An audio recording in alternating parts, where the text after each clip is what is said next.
10 মিনিটের মধ্যে কি বানাবো? চলো দেখি কি বানানো যায়।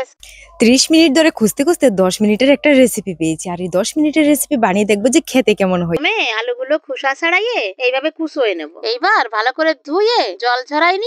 সে ঘুরে ফিরে আলুই এলো, আর আলু দিয়ে 10 মিনিটের স্ন্যাক্স রেসিপিটা বানাবো। আলুর খোসাটা ছাড়িয়ে নিলাম। এইবার আলুগুলিকে গ্রেট করে নিতে হবে। ভালো করে ধুয়ে জলটা ছাড়িয়ে নিচ্ছি। নুন, হলুদ, জিরের গুঁড়ো, ধনিয়ার গুঁড়ো, লঙ্কার গুঁড়ো আর একটু কর্নফ্লাওয়ার দিয়ে এবার আলুর মধ্যে সবগুলি মশলা দিয়ে একটু কালারফুল বানিয়ে নিচ্ছি। আর এদিকে 2 চামচ কর্নফ্লাওয়ার দিয়ে ভালো করে মেখে নিয়ে কিন্তু বলসগুলি বানিয়ে নিলাম। গোল করে তেলের পরে দিয়ে দেব। হালকা তেলে বলসগুলি একদম ক্রিস্পি করে ভেজে নিচ্ছি। আর দেখতে তো বেশ সুন্দর হয়েছিল, একদম লাল লাল। এটাকে বলা হয় পটেটো বলস। আমি টমেটো সসের সাথে ট্রাই করব, তাও 10 মিনিটের রেসিপি বানিয়ে নিয়েছি।